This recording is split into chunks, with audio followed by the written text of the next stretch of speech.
Hello and welcome back to your own YouTube channel as for Hindi 1 to 1। आज preposition quiz लेकर आया हूँ मैं आप लोगों के लिए। करना कुछ नहीं है, फटाफट से एक नोट पैड ओपन कर लीजिए और देखिए आप इन 10 सवालों में से कितने सवालों का सही आंसर कर पाते हैं। अपना स्कोर कमेंट बॉक्स में ज़रूर लिखिएगा। बाकी वीडियो को लाइक, चैनल को सब्सक्राइब, ये सब करना बहुत ज़रूरी है क्योंकि आपके लिए तो फ्री है, लेकिन हम जैसे नए क्रिएटर्स को ये काफ़ी इंकरेज करता है। करते हैं शुरुआत। पहला क्वेश्चन। जैसे वो कमरे में दाखिल हुए, उन्होंने एक पुरानी पेंटिंग देखी। As soon as they entered dash the room, they saw an old painting. क्या लगता है? In, to, into या फिर कोई प्रपोजिशन की जरूरत है ही नहीं। 2 सेकंड का टाइम है, फटाफट से बताइए। And right answer is no preposition. देखिए, एंटर्ड के साथ किसी प्रपोजिशन की जरूरत नहीं है। एंटर का मतलब ही होता है किसी एनक्लोज स्पेस के अंदर घुसना। तो as soon as they entered the room, they saw an old painting. दूसरा सवाल। वह हमेशा अपनी बहन की सुरक्षा के लिए खड़ा रहता है। He always stands dash his sister's safety.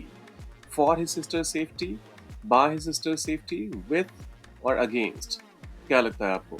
Mark कर लीजिए, टाइमर शुरू होता है अब। And the right answer is by.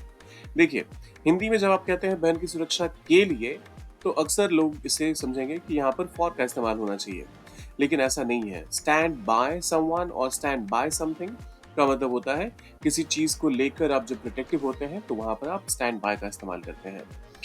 फिर आता है, उसने यात्रा को खराब मौसम के कारण स्थगित कर दिया। ये तो आसान है, आप लोग आसानी से आंसर कर देंगे। He postponed the trip because dash the bad weather.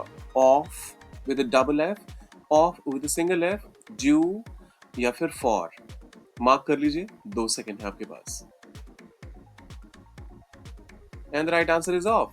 Because के साथ आप हमेशा ऑफ का इस्तेमाल करते हैं। यहीं अगर ड्यू कहा होता तो आप ड्यू के साथ टू का इस्तेमाल करते हैं। फिर आता है, उन्होंने पानी की बोतल मेज पर रख दी। They placed the water bottle dash the table, on the table, above the table, over the table or at the table। 2 second है।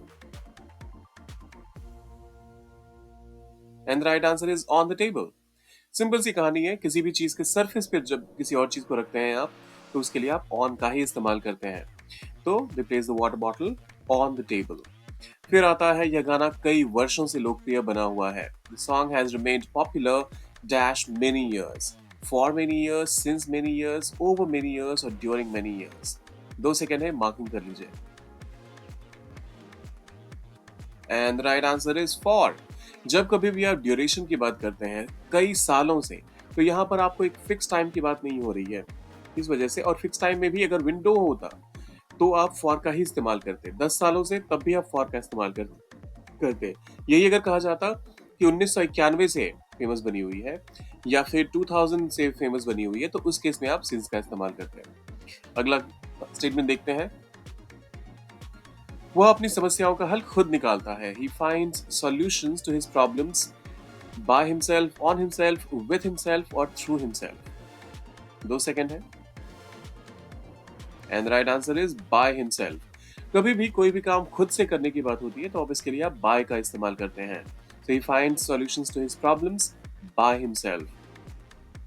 उसने फिल्म के बारे में रोचक तथ्य बताया। He shared an interesting fact dash the movie, regarding the movie, with the movie, about the movie or on the movie। 2 second है, mark कर लीजिए।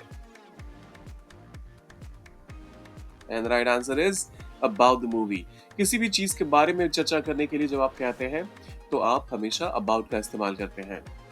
फिर आता है, पुलिस अधिकारी संदिग्ध के घर की ओर गए। The police officer went dash the suspect's house, to the suspect's house, into, at और towards. To is the right answer. The police officer went to the suspect's house. फिर जब वो पहुंचा तो उन्होंने उसे बिना कुछ कहे जाने दिया। When he arrived, they let him go dash saying anything, without saying anything, by saying anything, with saying anything, or over saying anything। Without is the right answer. So when he arrived, they let him go without saying anything। और यह निर्णय सभी पक्षों की सहमति के बाद लिया गया। This decision was taken dash the agreement of all parties, by the agreement, with the agreement, on the agreement or in the agreement। 2 second है, मार्क कर लीजिए। And the right answer is with. Agreement और disagreement के साथ आप हमेशा with का इस्तेमाल करते हैं। और ये थे हमारे आज के सवाल। कितना स्कोर किया आपने? अगर हर सवाल का आंसर का आपको मिलता है 10, तो फिर आपने कितना स्कोर किया वो कमेंट बॉक्स में जरूर लिखिएगा। और ऐसे वीडियोस अगर आपको रोज चाहिए तो लिखिए आई वांट मोर। साथ ही वीडियो को कीजिए लाइक, चैनल को सब्सक्राइब, शेयर कीजिए अपने दोस्तों के साथ और मिलते हैं जल्दी।